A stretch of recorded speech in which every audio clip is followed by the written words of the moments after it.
Hello, friends. Welcome to Football Friday in Columbus, Ohio. It is the day before the game.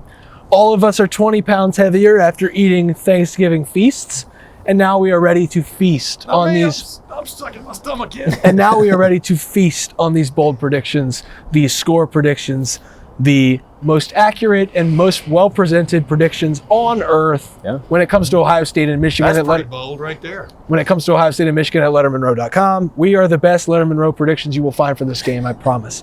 That's Matt Parker. That's Andy Backstrom. That's the 40-year vet Tim May. I'm Spencer Holbrook. No more wasting time, fellas. Matt, bold prediction for Ohio State, Michigan, noon Saturday, Horseshoe, Fox. Blake Corum, Michigan running back, will be held to 100 yards or less by this Ohio State defense. We saw Blake Corum get banged up against Illinois last week in that excuse of a football game that they played in Ann Arbor at noon. Ohio State's defense, fellas, tell me if I'm wrong, is better than Illinois' defense. Anyone? I don't know. The Illinois defense is good. Hey, play games with stats. Andy, down there, you're awfully quiet. You might disagree with me. They were really good that day. The point is, Ohio State's front seven is going to be arguably the best front seven that this Michigan offensive line has had to prepare for. Will have to try and block. Ohio State's defensive tackles, Teron Vincent, Michael Hall Jr., the rotation goes very deep, but also these defensive ends are very, very effective, not only in setting the edge to keep things inside, but also if things do get outside, they're there to make the play. They're there to stop it. We see Zach Harrison, one of Ohio State's probably best run stoppers as a defensive end. So I'm going to go with, and that's not even to mention these linebackers, Tommy Eichenberg and Steele Chambers. So Ohio State bottles up Blake Corum for 100 yards or less. Tim? I'm just sitting here stunned. By the way, you're right about Zach Harrison playing the edge. I think he's really good against the run, etc. That could be a big component of Saturday's game. I'm going to go back to the well, but a shallower well. I'm going to go with C.J. Stroud throwing for a minimum 300 yards against this defense. If in fact they get it rocking and rolling, I expect Ohio State to have from a weather standpoint, the weather looks favorable, not ideal, but favorable for Ohio State to be able to crank up its passing game on Saturday. I look for C.J. Stroud. I picked him to go over 400 or more last week, failed. I'm picking him to go for 300 or more. I'm tamping it down a little bit. 300 more passing yards in his last real shot at impressing Heisman Trophy voters. I want the record to show that we are now batting greater than 500 on Tim picking C.J. Stroud in a bold prediction. More times than not this season. I just beat you to it, Saul. More times than not this season, Tim has picked a C.J. Stroud bold prediction. I like the man. I think he's one of the best throwing quarterbacks I've ever seen. Andy, bold prediction. I'm going to say that C.J. Stroud not only throws the ball well, but spreads it around. So I'm saying 3 different receivers have 5 or more catches against Michigan. I'll even name them: Marvin Harrison Jr., Mecca Ibuka, and then also Cade Stover counts as a receiver, tight end, but still in that category. I think he'll have 5 catches plus as well. I just think that, we've put so much emphasis on can Ohio State run the ball. I think that'll be important. I think, whether it's Dallin Hayden or Maya Williams or whoever running the ball, I think that's going to be an important part of the game. But ultimately, whether or not Ohio State can win the game, I think it's going to depend on if this passing offense can be what it's been all year. I think that's a good pick. I think all 3 of you have good picks. Thank you. I think J.J. McCarthy's going to throw 2 interceptions in this game. He has been inaccurate this season. He has been a little sporadic. The deep ball is a concern for this Ohio State defense. Luckily for them, the Michigan offense hasn't been able to complete very many of them. I think Michigan's going to need to throw the ball in this game to win. I think J.J. McCarthy hasn't seen the best of the Ohio State defense yet. Jim Knowles hasn't rolled out that full complement of weapons and schemes and packages that he has in store for Michigan. And I think it's going to confuse him. Caleb Williams had a couple interceptions last year. Really talented, accurate passer. But this Jim Knowles defense really confused him a year ago in Bedlam. I think you're going to see something similar in this game.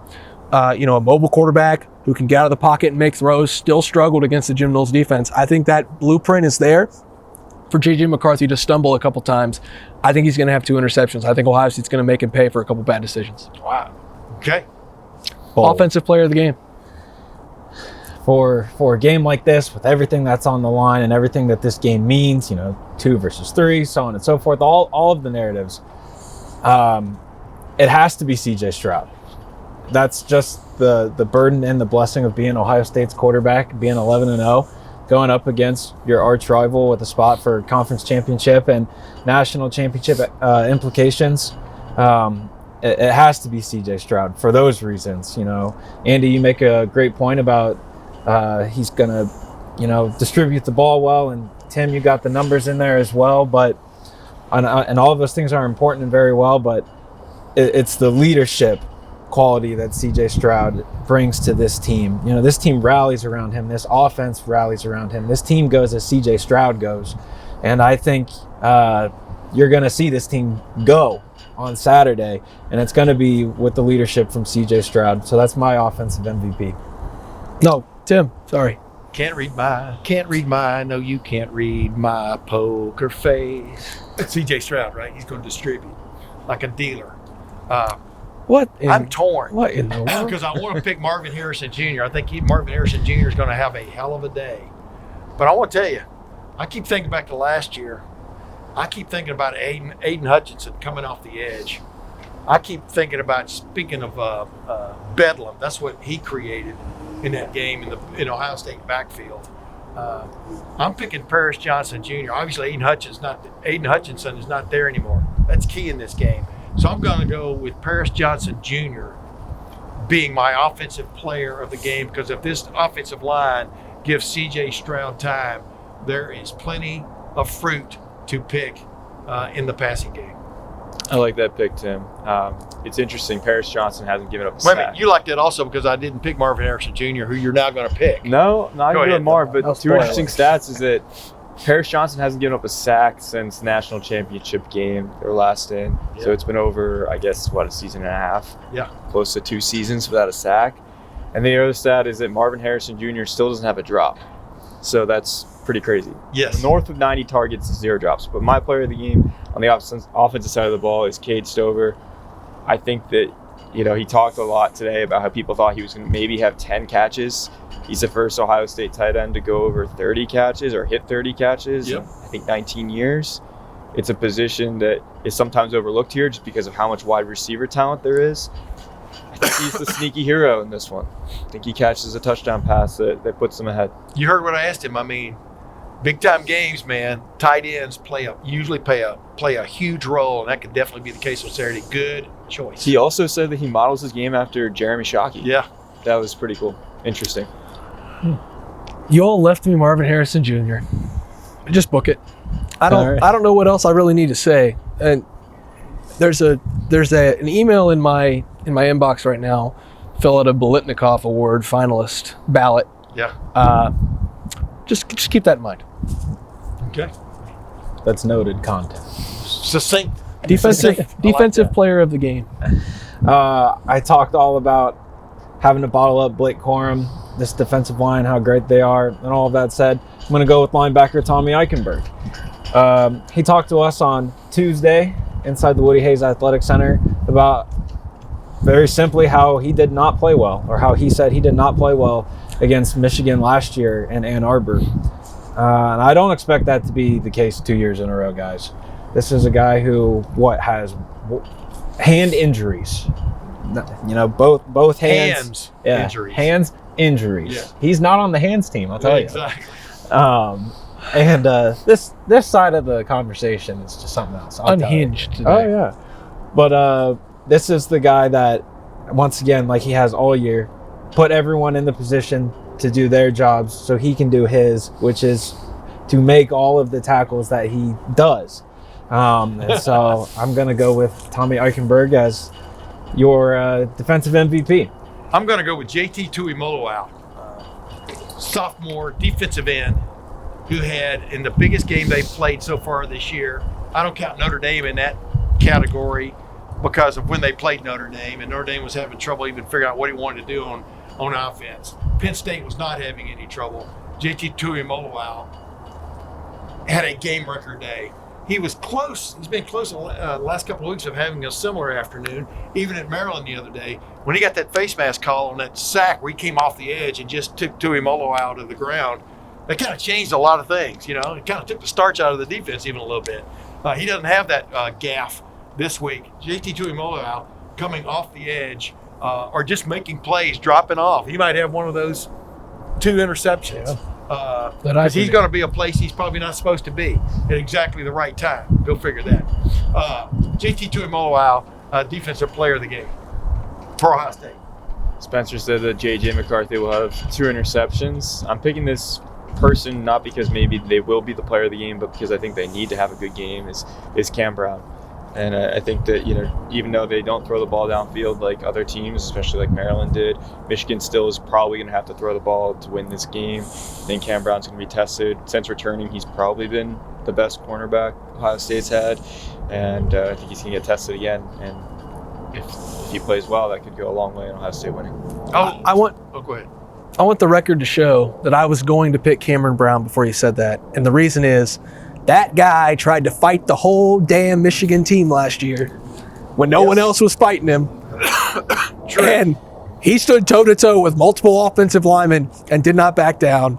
If there's one person that I promise will be mad entering the stadium on Saturday as he walks onto the field for the senior presentation, it's Cameron Brown. That guy is going to be on a mission. So that's a great pick. And I wanted to get the fight thing in there. I wonder why we didn't get to talk to him this week. He tried to fight to the game. They were starting to get their tails kicked, and Cameron Brown was like, "No, ain't gonna happen. I'm fighting." And that was interesting to watch him do that. Sorry, I got a little animated there. I'm just taking Zach Harrison.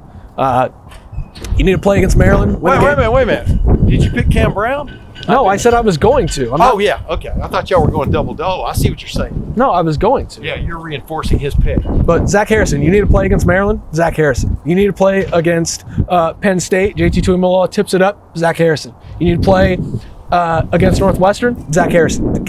The guy is a different player since the bye week. The Iowa game on. He's just been a different player. He's on a mission. I think last year, at all times, he was thinking about the NFL. I think this year, at all times, he is thinking about beating Michigan. It's a guy who almost went to Michigan. Could have been playing in this game For the other team. with the winged helmet. Instead, he's got the Buckeye leaves on his helmet. He's earned all of them. He's meant a lot to this program. He's taken a lot of crap from Ohio State fans about why he's not Chase Young, why he's not Nick Bosa, why he's not Joey Bosa. Saturday is the chance to just be Zach Harrison and to become Zach Harrison, so somebody else comes into the program and you say, go be Zach Harrison. And believe it, there are NFL teams that are champing at the bit. I just say champing because let people get all upset. Why don't you say chomping? Champing at the bit to have this guy on their team because they feel like they can do a lot of things with Zach Harrison, as big a dude as he is, how fast he is, and like you just pointed out, how disciplined he has been. I'm sorry, man, you opened it up, and how disciplined he has been playing the last several weeks, and then getting after it when he has to get after it. He has seemed like a different player. I agree with you 100%. So I'm going to finish the point with this. Like I said, Zach has been through a lot at Ohio State. I'm not asking people to have sympathy for him, but people expected him to be so much more than maybe even Zach thought of himself. And he's finally starting to show when he's just playing as Zach Harrison and not trying to be Chase Young, he can be very, very, very good. Last year on this very show, a couple of new faces on here, I said that legends are made in this game, and that's why I took Bryson Shaw as one of my bold predictions. The second drive of the game, Michigan could have went up 14-0. Bryson Shaw had an interception and took it the other way. If Ohio State would have won that game based on not being down 14-0, Bryson Shaw would have been the legend that was born in that game. And you don't have to be a great player to be a legend in the game. Tim Biakabatuka wasn't the greatest player in the world, but he's a legend in the game. Yep. Zach Harrison has a chance to do that in this game and kind of rewrite the entire book on his Ohio State career for the final time in Ohio Stadium. I really think this is a chance for him to do that. And so I got on a soapbox a little bit there, but I've been trying to tell people that Zach Harrison is a great player for a long time, and I think people are finally starting to see it. Saturday is a great megaphone for him to have to be able to do that. Score prediction, Well, man. how do you really feel about Zach Harrison? Score prediction. I think it's going to be close, but the score won't necessarily dictate how in control of this game Ohio State is going to be. So I'm going to go Ohio State 37, Michigan 26. Buckeyes get the win. I'm going to go just straight up. I'm going to go with Ohio State 34, Michigan 21. Going Ohio State 27, Michigan 23. I think it's going to come down to a late game drive. I don't know if it'll be a 2-minute drive, but I think it's going to be close. Been thinking about this for a long time. Well, I that think means your answer should have come like that. no, it's crazy to think that we were doing bold predictions for the Notre Dame game, the three of us, not too long ago. Yeah. And now we're already here. Rolling my sleeves down because I'm a little cold. No leaves on the Buckeye tree here, or whatever trees these are. Yeah, what is it? It does have a bird nest in it. I don't know. So I don't want to make a score prediction because it's hard to put yourself out there in a game like this. A lot of fans, but I'm going Ohio State 38, Michigan 27. I think it's going to be 31-27, and then if Ryan Day gets the ball back, I cannot imagine Ryan Day taking a knee in this game. I just can't. And so if there's a chance to add a score late, he's absolutely going to do it. And if Ohio State wins, I think that Ryan Day's press conference will be worth watching. That may be true, but Ryan Day, in my opinion, is a much more disciplined coach than he was even a couple of years ago. And Ryan Day, just like at Maryland, like we talked about before that game, Ryan Day, at the end of the day, wants the W.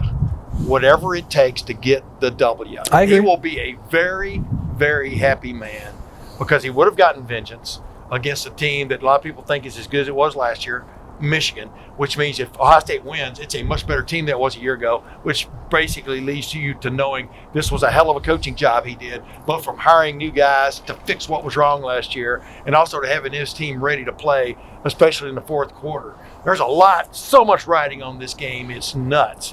And just to get that W is going to be enough for Ryan Day. Would he like to hang 100 on him? I think the answer to that is we all know, hell yeah. Tim, some people were born on third base and think they hit a triple. That's me. Actually, I was born in a rundown between first and second. This bold prediction show right here, an absolute home run. Yeah. I think we showed great toughness. Oh, yeah. I think we've played through the whistle. I don't think you could call us soft on either side of the ball. I think we could have gone for three, but I think we couldn't have gone for three, so we went for two. Yep. You know where I'm going with this. It's the game. It's the rivalry game. I'm getting goosebumps talking about it. I absolutely cannot wait to be inside the Horseshoe with all three of you on Saturday. Wait a minute. Let me throw one quickie at you. Remember last week? Ohio State scores that touchdown and gets the extra point blocked after they screw up the two-point conversion. I do remember attempt? that. Woody Hayes would have loved that play because, as Ryan Day said, that was a swing of 3 points. What do you think about that? Huh? It was. He was right. I had a great outro set up, Tim. I'm sorry. I just thought of that. I really don't. I don't. 50-14. He would like to have scored one more point. 1968. That's where this thing was going because they went out and got Bo Schembechler, and it changed everything about this series. It was a nice rivalry up to that point, but the 10-year war is what took it over the top between Woody and Bo, and it continues to this day. These are two crackerjack coaches in their own rights who want to beat the hell out of each other. What more do you need? What more do you need? We're done with the trash talk. It's been in the making for 12 months. We're done with the, sugarcoating anything. How, are you better than you were last year? Go on the field and prove it on Saturday. Nobody gives a darn what you said about it. Noon on Fox and in the Horseshoe on Saturday. All four of us will be in the Horseshoe for that one. Ohio State and Michigan. We're finally through with everything, all the buildup, all the talk, and all the coverage.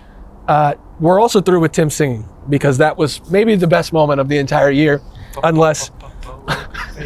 Thank you, Tim. Take us out on that. So for Matt, for Andy, for the 40-year vet Tim May, I am just Spencer Holbrook. Thanks for watching. Thanks for listening to the 4 Downs Bold Prediction Show from Lettermen Row. We will see you in the Horseshoe on Saturday for Ohio State and Michigan. Buckle up, folks.